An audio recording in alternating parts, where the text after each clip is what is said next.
What's going on? It's Obi and it's Outcast. We are here after an unfortunate end of the day, but a great LCQ for the most part. I am joined by Obi. How you doing, sir? I'm good. How are you today? Dude, I'm pissed. We're not good. We're not good. I mean, I We was just good. lost. Yeah, you're right. I'm not good. They did actually lose 3 maps they probably should have won. Yeah. Torn just lost against Pity U in the LCQ, which sucks. If they would have won, they would have ended up playing FaZe at EWC, which would have been cool. That is going on next week. We didn't think this was going to get streamed, but it ended up getting streamed. But yeah, nah. With all of that happening, I mean, what's your takeaway from the weekend, or how do you feel about the weekend? What happened? What were you up to this weekend? The weekend was it's an underwhelming from like a fundamental turnout standpoint, just from how like a tournament should be run. It was kind of a weird vibe from like the single stream to watching different teams that probably other people didn't want to watch, and streams just not enough resources were allocated to help out, in my opinion. Yeah. But also the teams just didn't even show up. So it's like, yeah, you have one stream, but it's like half the teams for a 32 team tournament don't even show up, and everyone gets like top 15 or top 12 instantly. Yeah, no, that's So a it's great point. Yeah, go ahead. Shows like nobody really, the efforts both ways. Like, you gotta have everybody like fill up, and like apparently people were saying that it seemed like it was kind of a sold out event thing, and then just like half the people just didn't even show up. Yeah, nah, 100%. I was gonna kind of chime in and be like, dude, like if one team would have signed up, they would have gotten like $2,000 for free. I mean, the prize pool was insane. Not enough allocated resources. 100% agree with you. And I wish we had like series by series like highlights or anything of that sort. We really don't. A lot of our favorite matches weren't streamed, which was really frustrating. Other than that, and people non-showing, I mean, like Torn's first matchup didn't show. Evoltic, they didn't show. Who else? The Rattermites didn't show. And that was frustrating as hell. I mean, they just got free paychecks, and they ended up getting 3-0 in losers the next day. A lot of burger series this weekend. I don't know. Yeah, no, it definitely was. It was interesting to see because like the quality of the challengers teams at champs was super high. Yes. Even if there was 12 teams. So like having these bottom 4 teams being just like a wash was kind of surprising to see, because they weren't even like close series at all. The teams were losing like hard points, but like if like I'm loading up right now, it's like, dude, I'm gonna put up like a 50-point hard point. Like, I can do that. No, like, that's a great way to put it, actually. That. I didn't even think about that, dude. Champs was like a really fun, like early time. And then the ending, in my opinion, was like a bit disappointing. It was fun, obviously, but it was like, you know, I think everyone knew Omit EU was gonna like win, but have a good chance to win. It was like the 2P7 mix up with them. But like early on, it was just like teams coming, like Bush losing the war, and like other teams just like coming out and winning that shit. Yeah, rocking upset. It was like good. It was good COD. Yeah, and like a couple of teams, I really like. Some I'm thinking about now. We didn't even talk about this before. Rock wasn't even there. That was weird. I have no clue what happened with that. I was really excited for that roster. They just kind of randomly tweeted out like that concludes their year, and I was like, okay, I guess so. And that's insane. Yeah. I don't even know if I was like reading if that was like the right tweet or whatever, but it was just like kind of weird to see, because they did have a big roster. Started off so hot. They started off hot in the middle of the year, start of the year, and then just kind of fell off the face of the earth for the second half of the tournaments, like the last, like the Paris major, and then they won a major. Yeah, literally, yeah. They fell literally off the face of the earth the second half of the season. It makes no sense how like one team changed, just like everyone's gone. I mean, 100%. Yeah, great way to put it. But nah. I mean, we're gonna get into the series. The biggest thing that was like kind of a big deal to me was the map pool update. I mean, this will happen for EWC. We're getting rid of Colossus and putting in frequency. What's your thoughts? I think that they add these maps later to have people want to play the game in the actual game, but like you add frequency this late in the year, when you add fringe for the second year in a row and you put that in like season 2, it makes 0 sense to me. That just completely, it was like added no momentum. If you add frequency during season 2, you have that map for 7-8 months. Like, we only saw one small like strat on spawns played, and like there was probably so many wrinkles that we just never were going to be able to see, because it's just not going to be explored. Yeah, nah.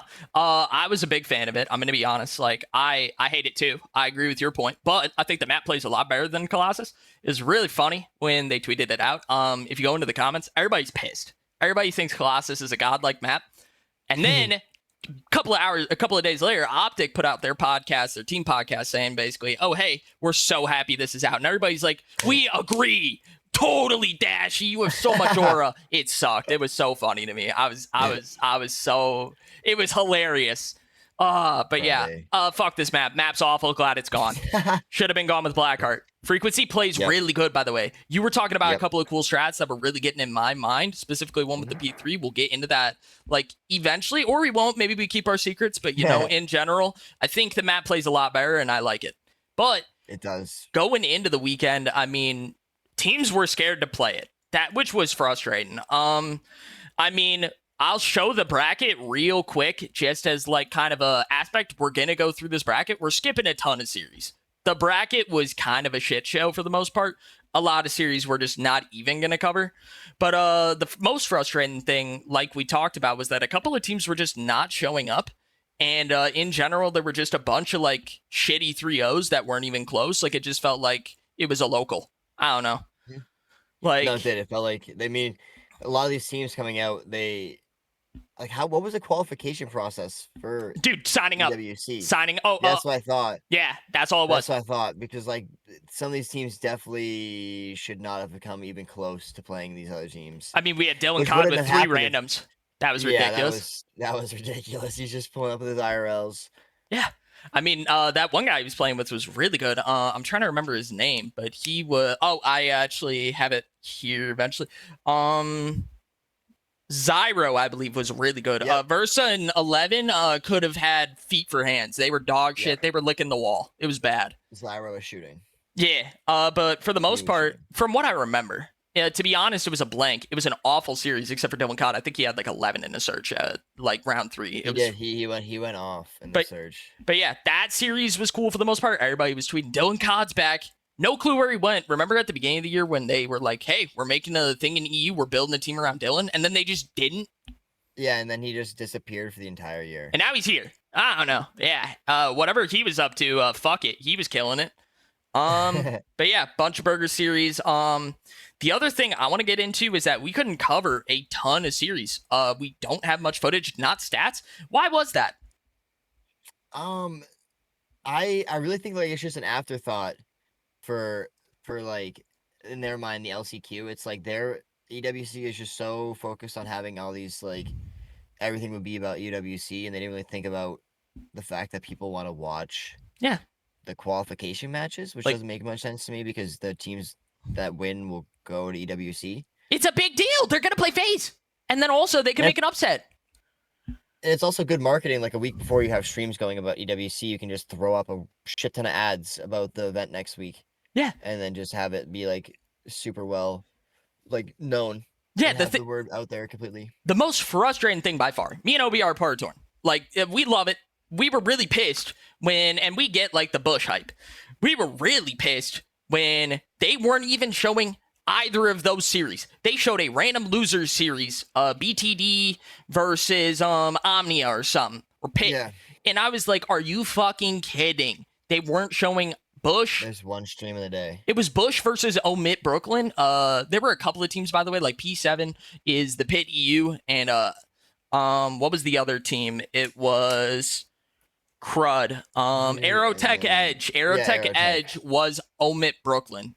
They weren't allowed to compete under the second name because of qualification with EWC. Dumb thing with regards to points. That's actually why C9 and a couple of orgs have teams in the CDL and aren't giving up their spots, is for the EWC seeding slot, like points and score, which is stupid. Get him gone, but we're hoping. Yeah, it's insane.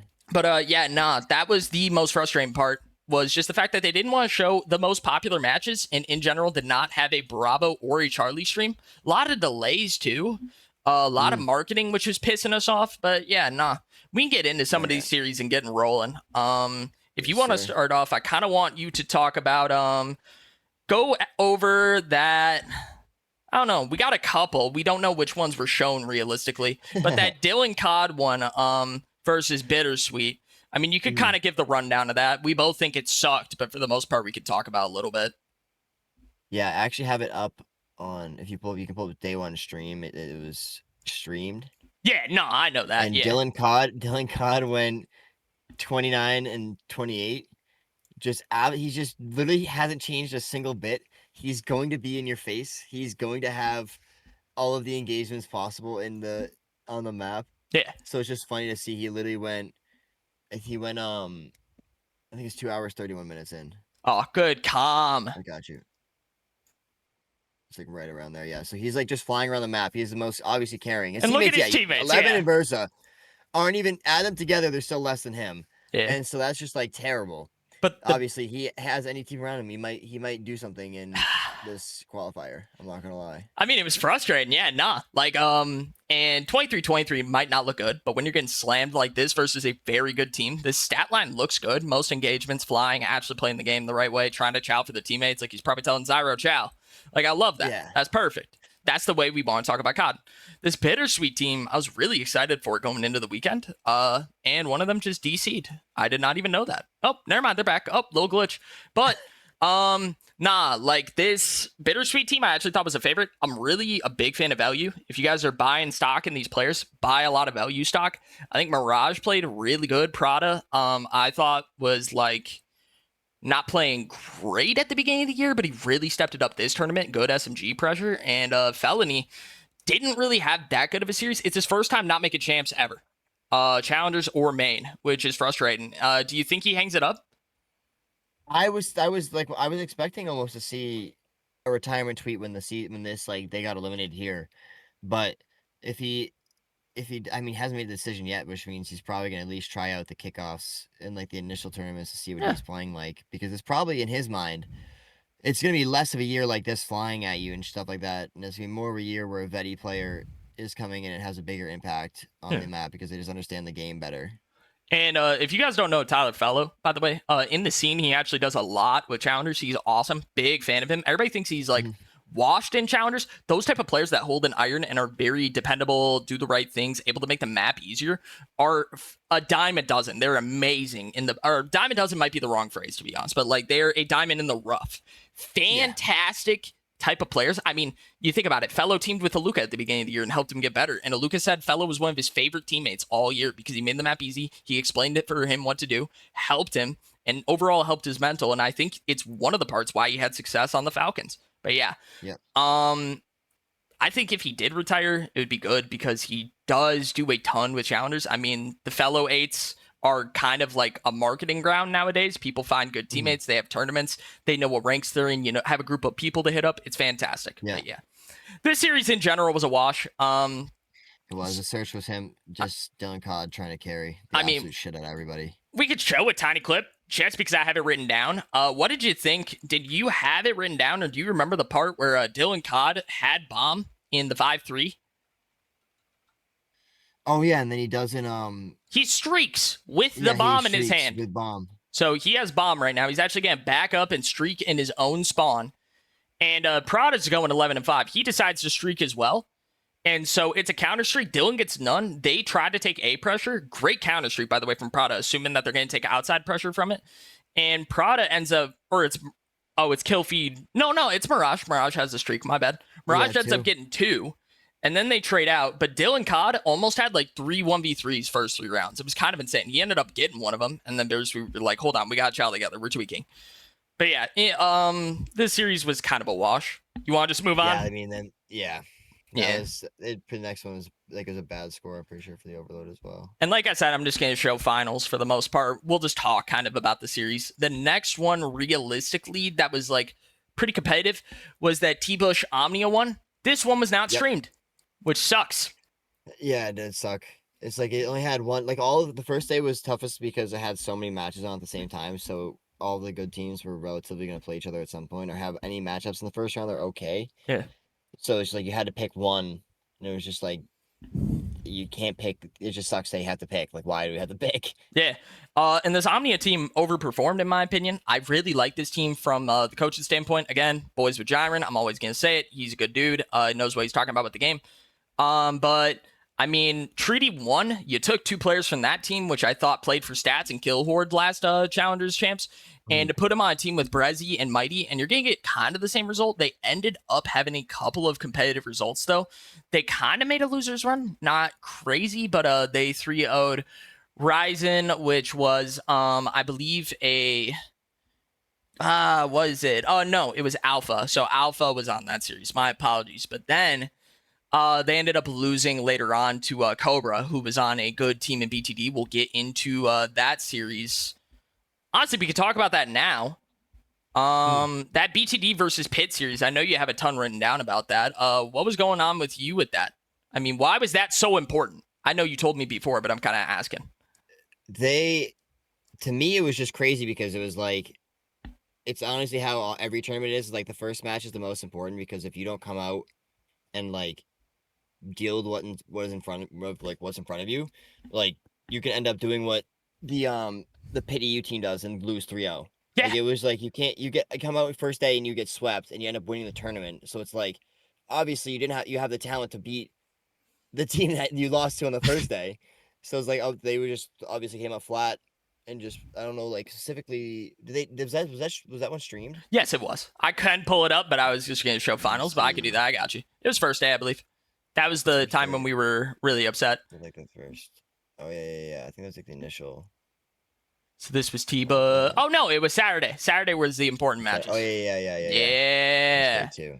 See, this was the most cluster-fucky situation. This shit sucked, but yeah, in general, maybe they shouldn't last second plan to stream one of the most important tournaments for challengers. And obviously we'll get into this Torn Bittersweet matchup afterwards, but we were very much big fans of that. I don't think the one where they got 3-0'd was streamed. Really? Yeah, because no, 2 wonks. Never mind. Okay. Yeah, because I think it was the first day. Yeah, probably. Let me look up Pit EU. Yeah, it was. Pit EU was they were tweeting out. Oh, they were tweeting out about their games, and they. Yeah, wait. Yeah, wait. Eras. BTD and NX. Yeah, BTD. Yeah, no.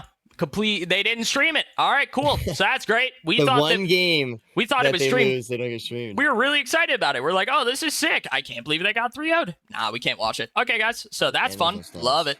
But yeah, no, in general, that was frustrating. But yeah, basically this BTD team, this team of Henry, Detain, Rush, and Cobra. I was a big fan of Detain in the series that they did stream with this team. Henry was kind of getting shafted. Rush, I kind of gained some stock on. I feel like he plays a really fast flex. And Cobra, I've not been big on ever since MW3 when he was in the EWC and made bans basically retire by baiting him for an entire Rio hardpoint. I think it was like 250 to 36 on a Rio hardpoint. Oh. And Cobra was like the only one positive. He had like a 1.4. And it's like at that point, what the fuck are you doing? Yeah, it pissed me off. You're just sitting back, letting people run in front of him. Great talent. Hilarious. Was on that MW2 Awoba Bob's team, which was Linz, Brezzy, Cobra, and who was that? Booza. Really good team. But that's crazy. Think about that team. Yeah, they wanted them to be originally in the CDL under that Mates roster, but ended up not going to fruition. But yeah, we can go to the next series. This was actually streamed. It was this Torn versus Bittersweet matchup. And what did you think of this? I thought that Torn. It's a double-edged sword because Torn showed they had ice, but also it showed that they were able to throw away maps that they should have won. Mm-hmm. Like 2 situations where it comes back to bite them, where they don't close out a hardpoint map 1, and then they aren't able to bounce back in the finals, but they are here against a lesser team in Bittersweet. But holy shit, Torn were insane at Overload this weekend. I'm being so serious. Wow. I mean, what did you notice from them? Talk about it a little bit if you want to. So, Torn just like. They have someone leaking all the time towards the spawn, and they always are catching the guys off spawn to like put them in a back spot, and then they just get insta score. It's like they just take one wave and they already have like 70% of the map pressure. Usually a lot of teams like they get one wave and they stay mid. They like kind of push up a little bit. Like usually Torn has somebody pushed up on either of the points, spawn in the other corner, and they have somebody just like trying to spawn trap and like get 2 or 3 kills and then die. Yeah. And then they reinforce and push the ball with like the secondary like group of ball carrier. Yeah, they basically play like a double wave is what you're kind of saying. And I love that because I was getting frustrated with teams that were just like in overload, being loose and like getting active in their spawn, but like doing it too much and basically getting lost. Like, and then they get back capped. I know what happened a couple of times with that T-Bush roster, which was frustrating. I can understand it because of the separation with roles, but It was happening with them, happening with Pit EU. Pit EU, I will go in detail on them if when we go into a series, but holy fuck, Linz was the biggest burger in Overload this weekend. I swear to God, that guy needs to learn the game mode. Fantastic player. Probably has his problems. Maybe it's a structural thing, but that guy was struggling in Overload. He always had like a 0.5 or a 0.4, and they would lose it by like 7-1, 8-1. It was bad. I don't know. Yeah, no, they were losing it was bad. Yeah. But yeah, anything else you notice, like hardpoint, respawn, search-wise, anything of that sort from either the Torn or the Bittersweet roster in this matchup? I mean, on both search, I mean, a lot of challengers like search is just who's gonna throw. Yeah. That's actually a good point. They literally just lose structure and then they just somebody throws a round. They throw a life, they throw a stupid situation, then they lose the round. They miss a gunfight. It's never just like a structure, and then the team wins like a 6-0. It's usually versus like a team that they should 6-0 in search. I will when it's say close searches, it's just like a who's gonna like whoever can play the best structured pod wins. Yeah, no, I will say though, Torn and Pity U, that kind of were looking like the two really good teams this weekend, weren't doing that at all. And I was really pumped about that, to be honest. Like, they were playing the map well, taking space. I remember multiple times Torn were just doing like B commits and A commits. They loved raid S&D. But yeah, nah. Yep. Like, it was awesome to watch. Oh my God, I was such a fan. But yeah. It was good COD in the finals. I don't know. In this series, who do you kind of have as like your MVP on Torn side? I mean, obviously we're Torn biased. Torn side, I think, I don't know like the stats off it, but I know that Mince went crazy in Overload, which starts the comeback. Yeah. So like I can kind of refresh you. So like it was a Den HP, and then it was a Den S&D. And yeah, they destroyed them. I mean, yeah, Dak went crazy. No, Dak low-key my MVP because he was going insane in this. That's fair, 100%. His search was like he just like took over mid map every single round. Yeah, like they were defaulting, but they had a guy again very similar to Overload. They had a guy like lurking the far side and stuff if they were planted here, which was fantastic to watch. Such a fan of it. But yeah, no, I again loved this series. I thought like Rupid was in the call. Shout out to Rupid. He's the org owner of Torn. If you guys don't know. But he was saying pretty confidently, hey, yeah, this is, we're down 0-2, but I honestly have faith we can reverse sweep. Like, Overload's always been good. It's triple Den. We're good at Den. We could do it. And he called it, which was awesome. But I know you were working that day. But that was a fun series to watch for sure. Sandwiches. You bastard. But, yeah, we can go into the next series. We kind of have that T-Bush versus Omit series. Now, this Omit team, I have them written as Omit, even though they were Alpha Edge. But they ended up getting Standy at Den, right? Like, they got Standy instead of Gwyn. Yep. Yeah, they got Standy instead of Gwyn. I don't know if you noticed this. Standy just kind of seemed like he took a step off when he got dropped from the Carolina Royal Ravens, and it seemed like he wasn't prepared. Yeah, I know. He definitely was, like, playing catch-up almost. It didn't seem like the Standy where it's like he's going to drop, like, a slay out crazy with the SMG and just, like, be in your face the entire time. Yeah. It was a lot of they were behind the ball on some of these situations where they usually weren't. Yeah, no. I don't know if that's just how they didn't have good scrims or whatever, but it's just however the rocks are structured, but it just did not work out this weekend. Yeah, no, 100%. Let me see if I can find the tweet real quick, because I did know, let me see. Yeah, okay, so right here, I noticed this after the matchup. DiamondCon ended up tweeting, could type out a whole paragraph about the shit that I've had to deal with. Just gonna keep it simple, though. Season is over. Good luck to the other teams in the LCQ. Yeah. DiamondCon might be done. I don't know. A lot of people in challengers at the end of the year usually contemplate retirement, and then I don't know. I don't think DiamondCon should retire at all. I think he was a fantastic point for a lot of these teams. I mean, P7 success, he was the big reason for it. I think he played fantastic this year. I don't know. What do you think about him? Go ahead. It's just tough with like the structure of the challenger scene is with like you have to win to really to like justify playing in it.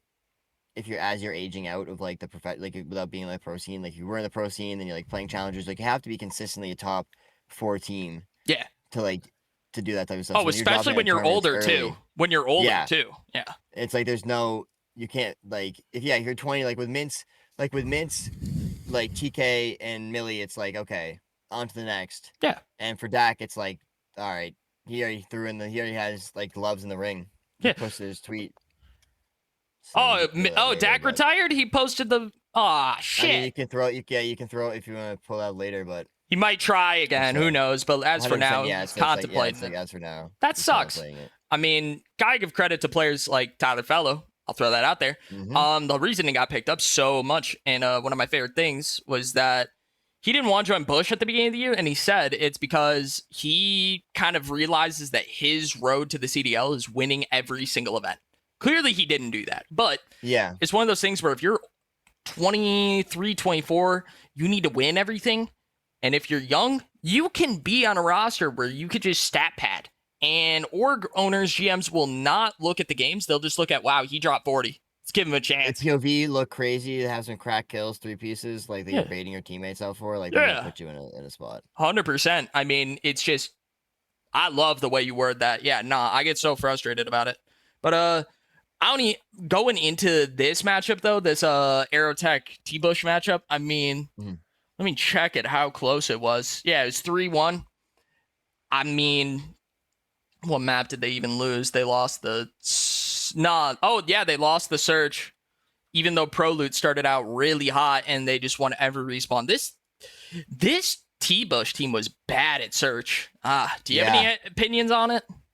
The T-Bush team, I feel like it's just a situation for their entire year. It's just you're throwing together rosters like randomly every couple weeks. Like it feels like they just had another 2 or 1 or 4. Like it was just like every tournament was a different team. Yeah. So not being able to have a consistent team means you're probably not going to have those game modes where you need the most intricate teamwork.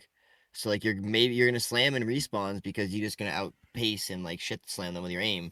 And like respawns are easier to coordinate on, but lineups and playing trades and like strats, like you have to like rework that. Then other people have different like ways to like to play maps. So like adding 2 different people in like all the time is just gonna mess the flow up completely. Yeah, no. I kind of want to throw out a hypothetical to you. I'm curious if you were Jersey Jerry and all them, if they were listening, who would you build around starting next year? I mean, they're based on like no bias from me. Like they obviously love Pro Loot, and Byron's a really good challengers player. Yeah, like he is a very good challengers player. But I mean, like it's in terms of like if you want to please the fans and please everybody, it's him. But it's like if you can go out, it's just tough. You can't really go out and like I wouldn't go over. I wouldn't find people. I wouldn't pick up anybody on this T-Bush roster. But I like Renegade. If he obviously he's Huntsman, but like he's not leaving the Huntsman for sure. He's not. So yeah, exactly. So he's Huntsman. Let's say they have to pick up a new really. like staple point for this challengers kind of situation. I have a good like Pro Loot is good. I hear you. I mean, shit, that's fair. I know he is, but this year he kind of lacked drive. People weren't listening to him, respecting him. Yeah. If I'm picking up somebody, I'll throw it out there. I'm picking up Flames. Flames. No, that's a good shout. Flames joined make the team better 100%. Jersey Jerry's call and said, I'd pick up Flames and I'd pick up Vicrism 100%. Get both of them and just find 2 that they want to play with. But Flames said he would join T-Bush if he wasn't with another roster. He showed his intention. He likes the brand, likes the team, likes the way they run it. He thinks he can help them win. I think that he could help them win 100%. That's what I would do. No, yeah, that team war, we'll see them play in a week here. Yeah, I'm excited. They're looking very solid. They have a very solid squad, and he's a big reason why he enables a lot of the play for the other people on that team. Yeah. Which is huge for them. If you had to pick somebody different, who would you pick? I'm curious. Let's see. Picking off another team. I mean, like if P7, like if one of these like teams that we just played in the finals and picked up like Mythics is one of the best challengers players out there right now. Do you think he'd move to America? I don't know. That's the thing. Like it's up to that's just mean Beans did. Like that's what we already was trying to get a pro scene. Like he's gonna have a good visa situation. But like I don't know how is he young too? Is Mythics young? No. That's what I'm saying. Then never mind. Let's see. Like who do you think is the best challengers player realistically that like won't be on a staple roster? Bush are a big draw. I know it is a huge draw. They can pull literally anybody. I'm just trying to think off the top of my head. Oh, he's 22. He's 22. Okay, but still, I don't think he's moving to America. Yeah, no, probably not. He probably had good success running the AM scene in EU anyway. Yeah. Doesn't want to go to the big five. pride bigger fish. Yeah. But I mean, Snoopy isn't picked up, right? Oh yeah. Wait, would you just pick up Snoopy? I'd just pick up Snoopy. That's fair. No, that's the building block. He's if you want to win challengers, like he's not gonna win you in the CDL, but like if you want to win a challengers like stuff, you build around Snoopy with like a decent. He had those pop-off matches, but it's like he has way more of those against the challengers talent. Yeah, fair enough. Okay, so we get into that next series, which is Torn versus Omnia. And from what I remember, this was going on at the same time. This didn't get streamed. Yeah, it didn't, which is saddening, like I said. So we'll just put on the final again. But this Omit end up rounding out. So they get double elimed back to back from what I believe. Wait, what did I say? Did I say Torn versus BTD or did I say Omnia versus Omnia? You said both. You said like Torn versus Omnia. Torn versus BTD. I'm brain dead. That's on me. Okay. So this ended up being 3-2 from what I remember of Torn, and this wasn't streamed. We were during the Bush match trying to figure out what was going on. And from what I remember, we were up. I think it was almost a reverse sweep, and we ended up winning the map 5. I think we were up 2-1, and then we lost hardpoint map 4. Yes. And then they won map 5. I don't know what the score of map 5 was, but they won it. Because the funniest shit ever is like, if you pull up the Torn Twitter, if you go down to the like Mike Ops watch party section, bro, it's literally just him like hearing through the casters saying, "Oh yeah, Torn won." Yeah, no, and that's literally what happened the entire weekend. It was so frustrating. By the way, somebody in my chat is getting active. He's saying, "Don't pick up Teach." I totally agree. And then FDOT and Mythic should be in the league. Good chat on FDOT. We'll get into it later, but I totally agree. But yeah, that is nice. This Torn series, I mean, we didn't get to see much. We were nervous about it considering that BTD ended up beating Pitt. But good win out of Torn. I think Torn showed their stripes this series. I think Pressure... Torn kind of showed this weekend, which is frustrating, that whenever Pressure got, like, tense, they kind of shelled up, which was frustrating. Yeah, so I'm not... a lot on their respawns. Like, their respawns would just, like, become so like, fragmented and just dismayed. They were just all over the place, running, sprinting into stuff, and challenging random flanks that really didn't need to hit. We didn't need to hit those flanks. This weekend I was frustrated about that. But yeah, that was the series. And then we have Omnia versus Omit. And then let me see what happened with that. Am I fried? Or is it this? Hold on. No, Omnia versus Omit didn't play. I think I just wrote that down for no reason. I think I'm a dummy. That happens. Yeah, nah. Oh, Atlas Lions. They played Dylan Codd. That's why I thought, yeah. So I confused Arrow Edge with Dylan Codd. That's on me. Yeah, that went 3-2 somehow, Omnia. I expect Omnia to close that out better. Kind of a shitter series. I don't really care about it. It was too close for comfort. Yeah. Wasn't even streamed. Highlight of the weekend. Dylan Codd's going home, and he's making a comeback again next year. But yeah. Pitt versus Felo. That was a decent series for the most part. I believe that was streamed because Felo got turned on, I remember, in the map 3. I'm pretty sure. I'm going to find the tweet. Aroma ended up tweeting something, which was ridiculous. Just like hang it up. Yeah. What's Aroma's Twitter? Shit. Like Koi probably tweet him a decent bit. Aroma, here we go. I'm not even following him. That's on me. But he had... Maybe it was a TikTok he posted, but it was definitely a TikTok. But basically, Felo got world starred. It was ridiculous. Fuck it. I'll pull up his TikTok right now. We're bored. Torn had a great year, though. Brand new org, putting a lot into it, and those players really made names for themselves. I'm excited, man. I think they build around TK, and if Mince wants to say fuck yeah, they keep Mince. But Dak, Millie... you always want people to stay. You always do. Yeah, here it is. I actually feel like I was just watching back one of the VOD review TikToks. I'm not even trolling. And that is felony. God. What a hey, man. Oh my god, it's a god pinch. God pinch!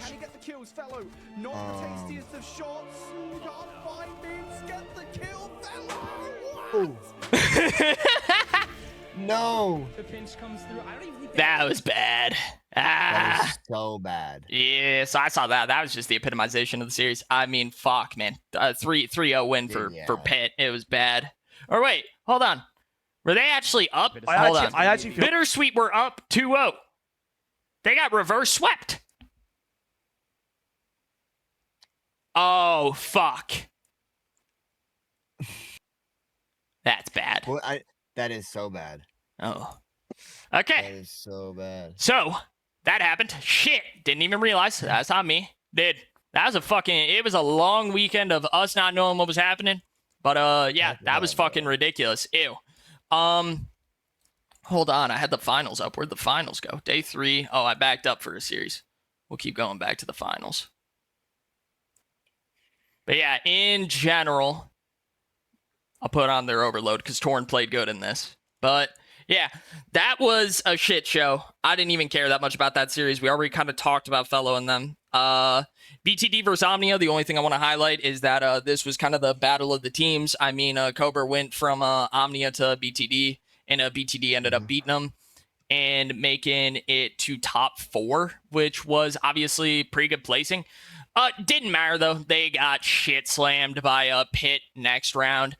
And then we'll get into kind of the biggest bread and butter match, in my opinion. This was definitely the highlight match with regards to the entire weekend. Torn versus Bush. And we thought it was going to be close. Turned out not to be. Do you kind of want to talk about how the series went in your eyes? So, in my opinion, the Torn boys it's a little hit or miss for how they come out in the maps, and they came out scalding.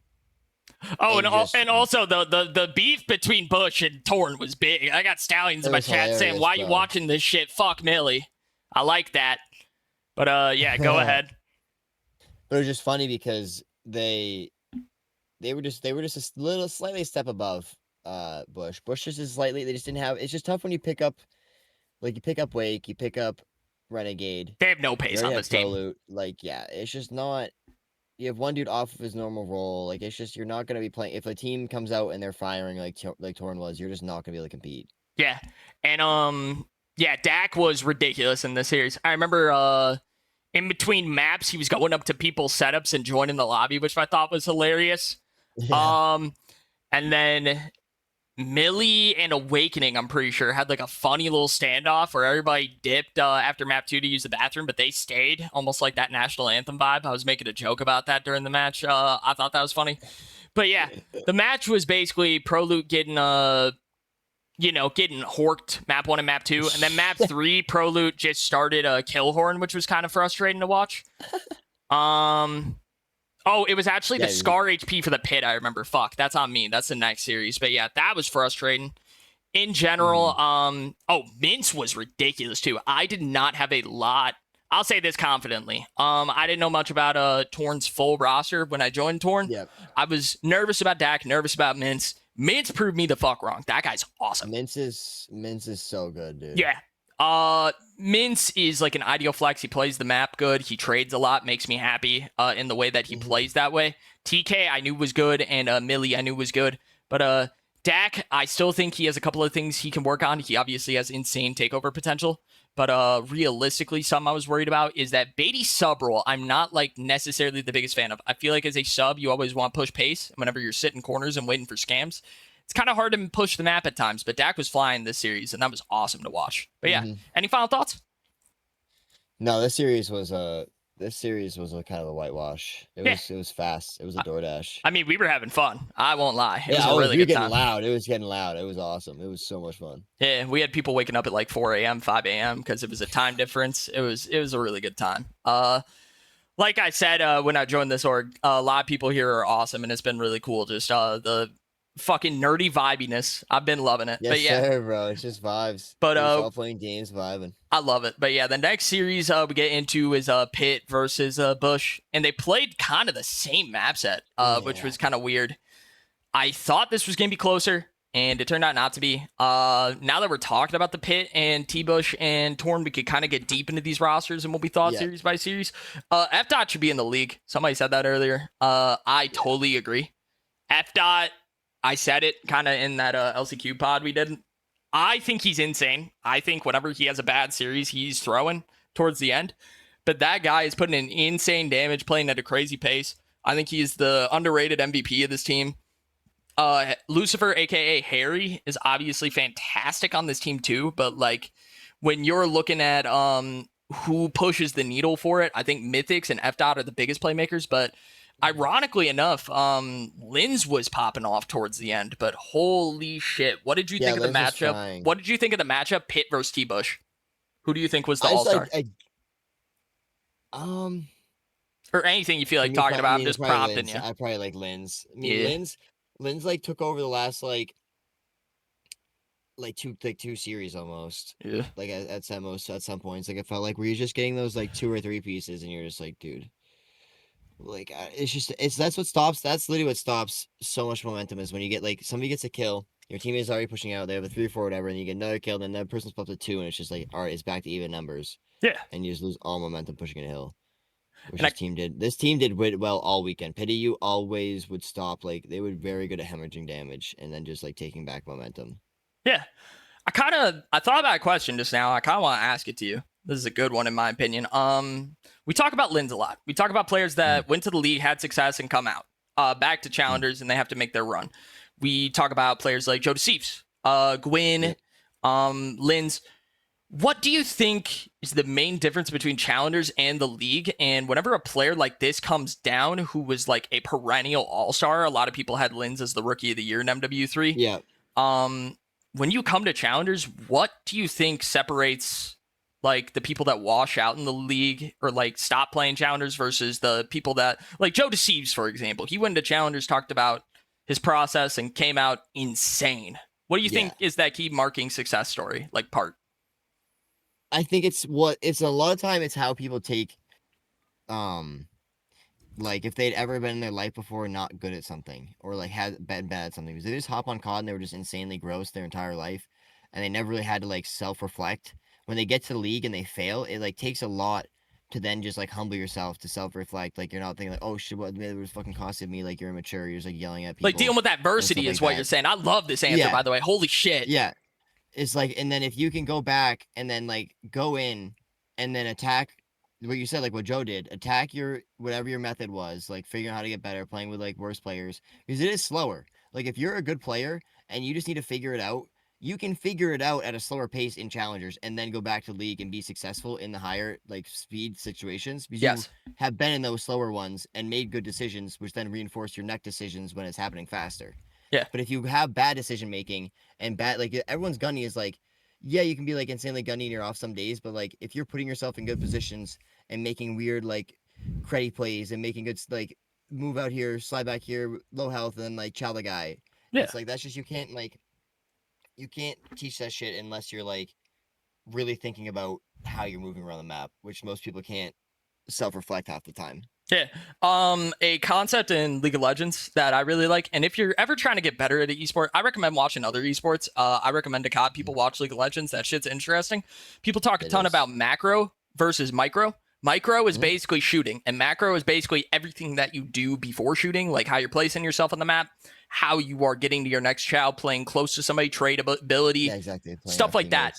And that's kind of what you were epitomizing, which I love that fact. That's what I've talked about for years. When I tell people in low-tier challengers and mid-tier challengers, hey, you want to make it to the league, this is what you do. I tell them, your gunny, if it's good enough, you should stop worrying about it. You should focus on learning the game, focus on studying. Be a fucking nerd. Yes! Nerd. You should know everything, every spawn, every out. If I get a release spawn valve, if this is like black spawns, like we're going split spawns, like you should know everything about the game. You should lick the floor and smell what map it is, and you should know. Yeah. Like everything. Yeah. Do you remember Caesar Skies and fucking MW3 and MW2? Learning those nerdy ass walls bangs and shit. You know what that takes? Thousands of hours in private match randomly running around shooting at shit. Yes. Like if people would rather just get off and like just chill or whatever, like watch a VOD or whatever, and like they're hopping in doing the like stiff figure and pull out like 6 months later at champs. Yeah. Like it's just levels to this shit. Yeah. Like, it's like if you really want it, learn it that bad. And don't think you're bigger than the program. Like you can learn it and it's fun and it's cool. It's not nerdy to be successful and win. It's nerdy to think you're above it. See when Hydra do it and them do it. Oh, it's like Neptune is. Oh, that's sick. That's sick. But like when someone does it, it was like looks like a nerd. Like, oh, you rat. selling him, "Oh, you piece of shit." Yeah. It's like, dude, it's literally just all about appearance. Like, oh, it's like that. Yeah, it's just insane. Like, Yeah. just learn the game, bro. Learn the game, learn the spots, get nerdy in it. I love that you say that. Yeah, no, that's 100% the take that I went about it. I feel like whenever people just spawn into a scrim, it's frustrating. But yeah, we'll get off of that tangent, but I totally agree with that. I feel like that's the culmination of this roster with Bush. I feel like they didn't really they said their entire year they didn't try. And I totally agree. Like, they didn't go into strats like, hey, how do we chow this together? How do we play this? What do we do? Like when they're breaking hills, it's just all about whoever's gonna shit slam a guy on the heady. It's yeah, not like, and okay, that's we not threw a how nade from challengers is mid, played. We threw a nade from mid and got a like damage on him right side while the guy chowed outer, so he only has to hit him with one bullet. Like, it's just that type of stuff is so much easier. Something I noticed, by the way, I'm so curious if you noticed this. If you didn't, it's fine, but I'm curious. Like, honestly, when I was watching this series, both times Bush was playing, I saw them always die with their nades. Like, every fucking life. It was insane. I didn't know that, but it makes sense. Dude, also, you can tell on maps when there's a lot of explosions. Yes! Like, when I was watching, like, Optic playing Colossus against, I don't know if it was Miami or another team, but they just were nading fucking everything. Yeah. All the time, just nading everything. And just blowing up trophies and then just, like, throwing another nade because you're coming on spawn. But, like, you go to, like, F-Dot. F-Dot has all of his tags thrown. And that doesn't mean, like, oh, I'm just throwing it sky nade, like a glory nade. I'm throwing it with a purpose, and I'm calming it with somebody because to get info, yeah. Every time you throw, if you hit 2 nades, that's a kill, guaranteed. You don't need to chow that. That's not a 50-50. If you are trying to limit those 50-50s, you are succeeding. But yeah, 100%. Exactly. You limit the variables in the game and you try to have constants. But yeah, 100%. Like, that is the best way to put it. I love that you got on this topic. But yeah, I just feel like Bush got team diffed. The pacing was off. Fire said he was going to play a flex or a second sub. This guy was anchoring back spawn every single life. Renegade was sprinting forward. Proloot was playing a main AR. They had 3 ARs on this P1 the majority of the time. And it showed. I mean, you're just getting pace fucked. But yeah, Omit or Bush, I think you just need, like, more... Jersey Jerry needs to be in the room with everybody. You know what I mean? Everybody, like, there needs to be, like, a babysitter in challengers sometimes where you can understand that, like, hey, if we're fucking around, we're going to feel the weight of it.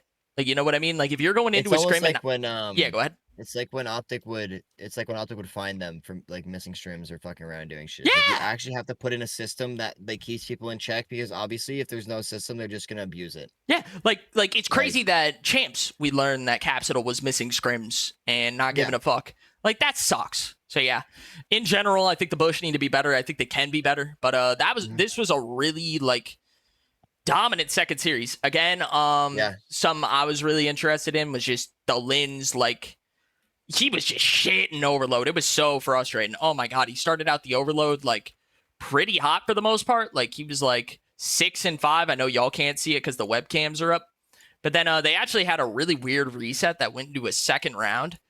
And then Pitt just slammed. I feel like that honestly kind of fucked them because, like, after that, Linz and all of them were kind of on the same page. It felt like they probably had time to talk about strats and say, hey, this is how we're going to play. Look at their damage. Yeah, nah. Insane. It's all the same. Yeah. Like, they're all like 18, 18, 18, 8, 19. Like, it's like that is 1,100 for Wake. Yeah, but it's just tough. It's just frustrating. I feel like it's just a lack of communication whenever you have your main sub and your main AR just playing similar damage, kind of like disconnected. So disconnected. It's 200 difference, but again, you're just looking for anything in that area, trying to figure something out, trying to look at what we're doing. But yeah, F-Dot, I kind of want to show his damage a little bit, just like on one series, because this guy, like 34 and 22, if we could see, we don't see it. That's awesome. I love that. Holy shit, that's so great. Yeah, COD League can suck it. They suck. They just don't want to show anything. They're just insta-cutting, bro. It's like, bro, show us the fucking scoreboard. Yeah, it sucks. But yeah, then we get into finals. I mean, I kind of want you, if you want to, like, fully break down what you were excited for. Talk about anything you want to with regards to this finals. So, obviously, we went into it enjoying the fact that it wasn't a matchup with Bush because, like, Torn beating the same team twice in the same day is, like, tough to begin with. You and I were talking about this. So it's like you already went through your best maps against them. You beat them on some of their good maps. So it's like, can you do that again? Maybe, but you'd rather play a fresh team. Yeah. Apparently not. But like no. The thing is, like, Torn actually should have won this series in like terms of being serious. Like, they had the first map wraps. Like, if you don't score a point for 130 seconds, like, that's insane. Yeah. That doesn't happen. Yeah, That literally never happens in this game. Big Bang is also Somebody saying gets, like, losers 20 cheese. points. Losers cheese. I totally It agree, is true. actually. It is true. It is always like this, apparently, because like when both teams play on Sunday, like it works out well for champs because challengers champs, like it was just one final on Sunday and then everything finished up on Saturday. Which like sucks that doesn't happen for every tournament. Yeah. No. Just finish it on Saturday and then have the finals be on Sunday. Yeah, no, 100%. Like, if they're just like if they have the losers bracket game, at least just make them not play again in that day. Like, especially with the Friday being as slow as it was, I feel like they could have put a couple of extra matches on Saturday. But yeah, especially since they weren't streaming some of them. We'll throw that out there. But yeah, nah, frustrating. But yeah, I mean, my MVP for this series, probably is Linz. Yeah. Off of pop-up potential. But again, I'm throwing out, they don't win this without F dot. They don't go anywhere this weekend without F dot. I really like this roster from a balance standpoint. I feel like Linz is such a variable. Like, he's the metals of this squad where he's either dropping like a 2.0 or a 0.8 or a point like 6. Yeah, something like actually he's either selling or he's just the X factor. If there's no X factor, then it's just your team's terrible. Yeah. That's probably what happened in that first series. They just get 3-0, and I'm guessing Linz was getting kept in check, or somebody was getting kept in check, because if they don't have somebody going off, then that's most challengers teams though, is you just need someone like just absolutely frying in a map to just. This was a crazy kill, by the way. Pants. Dak is sitting here. Shits on him. Dak sitting here corner. Fun fact is he rips him with the sub from there off of him knowing where he is. Yeah, no, Dak was final here. 11 HP. This is tough. They didn't check. Yeah, but unrelated. But yeah, I was just frustrated about that. Something I kind of wanted to like yap about. I noticed this in the series was we talked about the hard point stretches that were going on, where basically the two hard points, Torn had a lead towards the 60 to 80% mark, and then at 80 to 100%, Torn just started fucking shit in the bed. Could not make anything work. What do you think was the reason for that? I have a theory, but I want to know yours. It's a little bit of two things, because they were just getting frantic and sprinting at stuff and not getting their gun up fast enough and playing angles, because they just kind of like, it's one of those situations where they were trying to get that 20-30 seconds instead of like playing for some stupid credit kills mid and just trying to make it weird. Because like when you're getting run for 2 hills, you just can't keep on doing the same stuff you're doing. It's just going to continue to happen. Yeah. And then when also a big issue was that the Pity U was just hitting some very nice routes. Like, they were honestly playing together really, really well in the second half of games, and they were peeking stuff and getting kills and like making sure that they were putting pressure together, which was the exact opposite of what Torn was doing. So which ended, if you clash those two things together, you end up losing 100 points in a row. Yeah. No, I totally agree. I mean, something that you were saying was that the routes they were hitting were efficient. I totally agree. Like, look at Linz right here. He snake into the perfect spot, understands how to like slalom in. Even if he doesn't get a kill there, it at least sets up the ability for like, not everybody's checking the same thing. It's a good route. But I feel like this is, I haven't even spoken about this ever, but like, to like you, but I've talked about this on stream.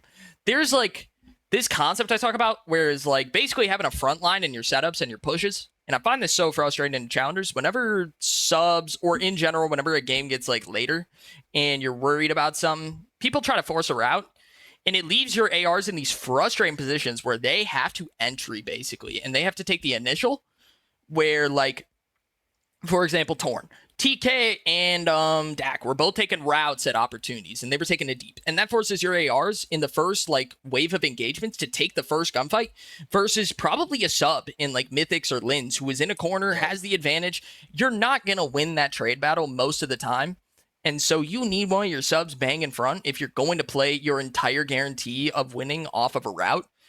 I get so frustrated when that happens. I mean, it happened to Kenny this year. It's the whole reason he got dropped, in my opinion. It happened to Cammy this year. Whole reason I think he got dropped. It happened to which, holy shit, by the way, we didn't even talk about. Wait, why was Cammy not here? That's true. Wait, Beans got picked up. He's at EWC. He's at the EWC. We're brain dead. Hold on. Sorry. But yeah, basically, like, that's what I was frustrated about this year. I don't know if you've ever noticed that phenomena, but basically, like, I just get tired of like subs taking routes, ARs getting baited. Yeah. Yeah. What do you think about that? That makes sense, and it makes sense in terms of how with how it worked in this game because you did have people just trying to hit through mid on these situations. This was a good setup here. If they just that child right there, TK shouldn't have left store, in my opinion. 100%. He should have let the other team wait until they get close to hill and then collapse once they child the front of hill. Yeah, because like he had no space to push out there to try and get the back spawns because you just have no info. Yeah, and like one example that I talked about. So it's the beginning of the game right here in this hard point. And every team, basically, the only person pitching is TK. And he is pitching at the proper time. All the chows are happening within the circle. Like, if that makes sense. All of the chows are happening, like they're happening now, basically. If you're staggering the chows, like one happens here at a different timing, it's fucked. But they're like all forward, if that makes sense. That's the perfect part. But later into the game, it becomes this concept of like basically everybody's hitting a route because they're like wanting to make the Superman play, if that makes sense. They want to make the play. So they want to get they want to like get the initial spawn. They want to make them have deep spawns because they're scared if they have anybody close to hill, they're just going to get swarmed out. So they want to be step 3 or step 4 in the rotation, whereas step 1 and step 2 are getting completely neglected. Right here, for example, they both are pinching. They both just need to fly and trade out together and play this 2-man hard. But 1 and 3 basically have different ideas. 3 tries to push. 1 is holding an iron blue. 2 plays a trade. 4 basically is just like, oh, let me at least try and trade. Dak trades, but then they're on this separation angle now. Dak is able to check. It ends up working. I'm going to be honest. But I think it works not because of concept, but because of gun ability, which is great at times, but it's not consistent.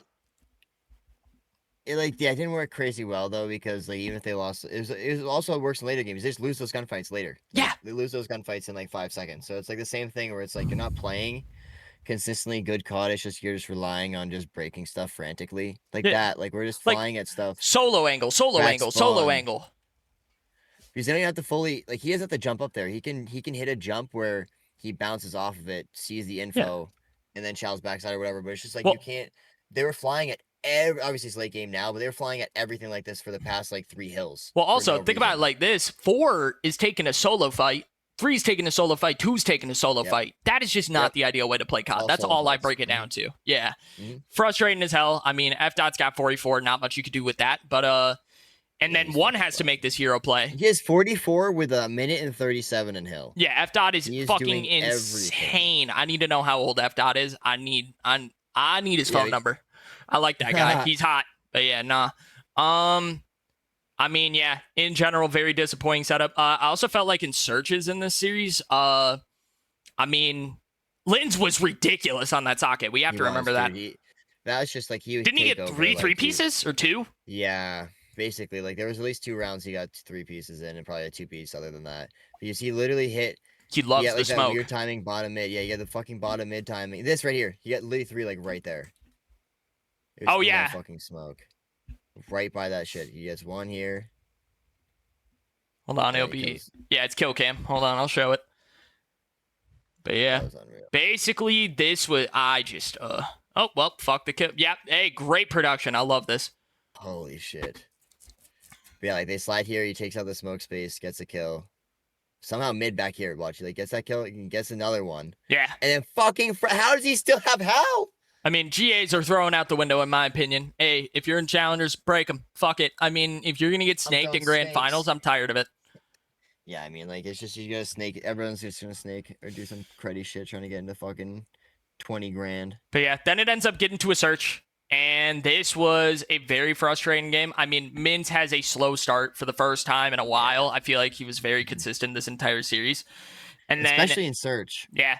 And then this last round was nuts. I mean, they're just trading in and out. I feel like they're playing really consistent spots. Yeah, TK. So this is the trade battle that happens right here. So Mythics ends up chowing. And I feel like hindsight is hell, but Mins kind of needs to play like closer to the angle, not necessarily play hard here. But again, hindsight. TK gets 1. And then right here. He's full health in the gunfight. Like, yes, they're both full health. Insane. I mean, great play out of both. We're going to see. So he hits how many bullets? 1, 2, 3, 4, 5, 6, 7. No, that's what it was. It's because he shot between his legs. Watch. Yeah, but that was like 7 hit markers, though. That's crazy. And you have Peeker's advantage. Insane. On land. Get that.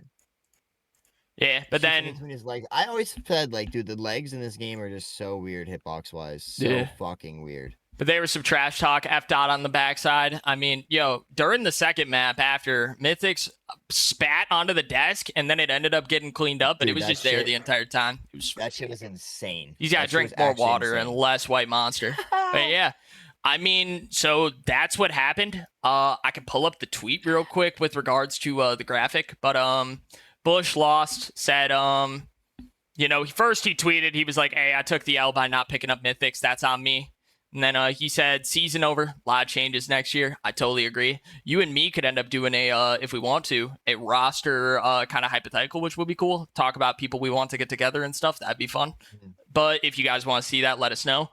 But yeah, they ended up qualifying for EWC. The winner of this, it's a tough situation to be in, but they're going to have time to prep. They play FaZe, round 1. Do you think that's even close? I mean, fuck. If it's torn, it's 3-0. It's just like the way I look at it is, who the fuck is gonna shoot back at Simpin 04? Mm-hmm. Like, realistically. I mean, Colossus is out, so I'll take it. That is true, but it's like still like their FaZe coming off what champs win. Yeah. They're getting disrespected the entire fucking year, so they want to go out in this tournament and do what Optic did last year and go back to back in the biggest tournaments. Yeah. So, like, I guarantee they like don't come out slow. But if this team comes out like, it's the thing. We're saying that hypothetical FaZe probably gonna win 3-0, 3-1, but like they've also had series where they've looked like absolute dog shit or come out after breaks and looked like dog shit in their first match. So it's like it is up in the air with this. With all like the setup stuff, setup cheese, like whose PC is going to show up on the day and be working correctly. Well, they said the PCs were working really good at this event, which I am a big fan of. And it's the same place, basically. Like, not exact, but it's very similar. It should be same hardware. Yes, exactly. So I'm excited for that. Whenever you're playing at EWC, you're basically playing for stock, which is frustrating, but like, you're playing to get to the league. Teams might come out, yeah. The only team that might have a possibility of doing good is Omit. I don't know if they do amazing, but it's one of those things. Like, you play for your stock. Like, for example, F Dot, I don't know how old he is, Harry, Mythics, Lins, they're all playing for eyes on them. They want to be the people shooting against FaZe. And fuck the scoreline. If you have a high KD, they'll look at you. And it sucks because that turns into baiting. But this team seems like they don't bait, so I'm really excited about it. Yeah, they do play well together. Yeah, the only person I'm worried about with it is Lins, but like, everybody looks good. I'm happy. But he could be trying to get back into the league. Yeah, nah. So out of the 4 teams, okay. Big Bang is just saying FaZe is shit. I hear you. But realistically, out of the 4 teams, we have P7, we have Omit, we have F-Dot's 21, just so you know. Huh? F-Dot's 21. I just looked it up. Oh, that's good to know, dude. He's young. Get him in. Seriously. Yeah. Holy fuck, he is ridiculous. But going into that war, this team, P7 or Omit, who do you think has the best chance of going far? Is it just Omit 100%, or do you think another team has a good opportunity? I just think, like, with P7 having to make a roster change right before, it puts them at a little bit of a disadvantage. Yeah, Beans was huge.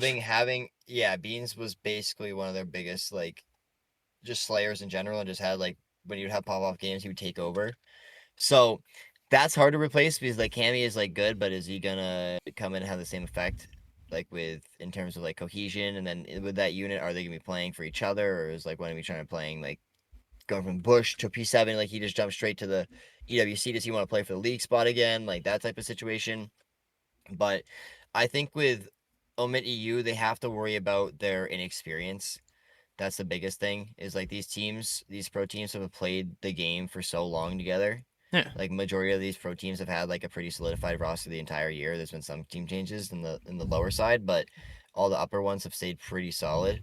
But like except for picking up the like one cracked AM, which is like also with that, like if Neum, if Kips are still in the challenger scene, they're shitting on all of them. Yeah. So it's like they're coming up against these guys who have like we're in the league with them, but we're better than them by a lot. So it's like the difference between AM and pro is so big at the moment. It's just like these teams are just get team diff half the time because they can't even play the same style of Call of Duty they usually do. Against the other amateur teams. I will say it is shortening that gap.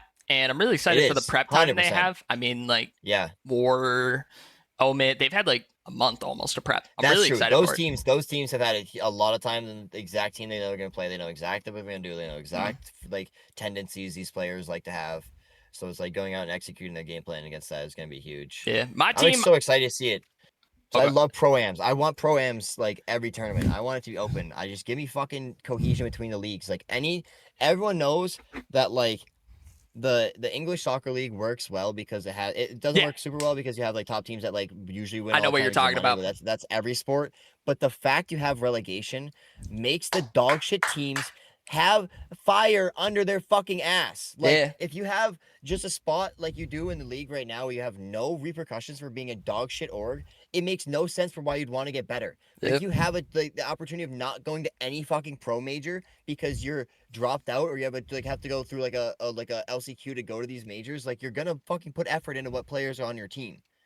Nah, Like, it's so 100%. stupid. Yeah. Like it should be C9 dropping down and Omit Yes. GG popping up, and Take that your would be spot. sick. Yeah, I'd kill for that. You have no clue. I've been talking about that for Like, years. it's so stupid that you don't have relegation systems in this because, or even just open systems. Like having the closed off system is so stupid for esports because it's like not everyone around the world can play the game. Well, actually, hold on. Hastro had a great tweet. Do you remember? Did you see that? I'm so curious. Hastro had a fantastic tweet about this. COD update here. We are not one of the teams rumored to be purchased into CDL spot. I understand why someone would buy a team. If it is the easiest decent esport to win a championship in, with only 12 teams globally in tier 1, with about half of them seemingly not giving a shit about their team. So probably not a bad investment. Yeah. That epitomizes what you're talking about. I totally agree. Yep. But yeah. Mhm. Nah. It's pissed me off in American sports too. It's like It sucks. like you have teams that don't try at all and they just try to tank for the Yeah, but no incentive to tank at COD. But yeah, frustrating thing. We could get into someday about like what we would fix. But yeah, realistically, this Pit EU team I think is really good. I'm happy about their success. But sad torn lost. I think that would have been upset. that would have been They awesome. could have won that shit, man. They could have.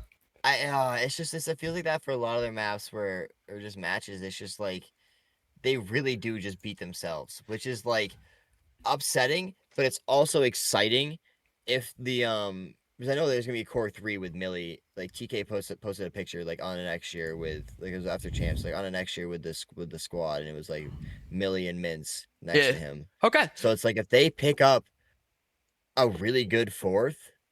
I don't know if Dak really he talking to him at champs did not seem like he was very excited about the idea of competing during MW4. Well, I'll be honest, unless they it's didn't they didn't have a good performance. I feel like after this performance, possibly. But we'll see. But yeah. Yeah, it's true. But even in general, he's been saying it's like not his like.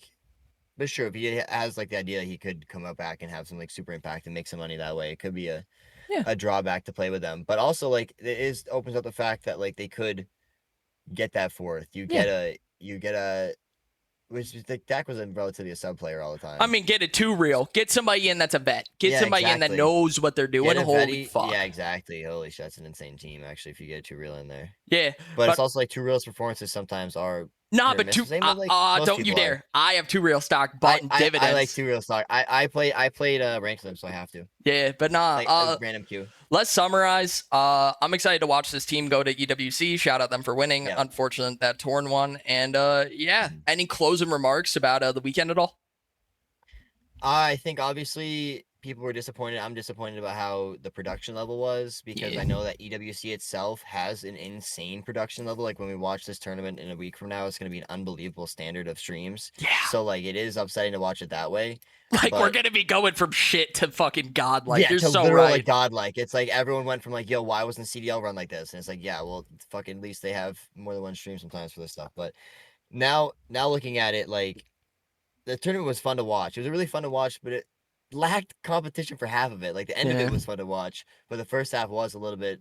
We were missing a lot of like quality there. But yeah, no, I think that is going to do it though. We will see you next week for EWC. I don't know if we're going to cover EWC. We'll talk about it, but I mean, probably cover the challengers teams. In EWC. Yeah, we'll talk about it. Like a big tournament. Like, yeah, I'm excited about it. But in general, off season's looking fun. Excited to get into that. And it's been Obi. I'm gonna put his All of his socials in the description. Be sure to show support. And yeah, it's been Outcast. Take it easy. Adios. Peace.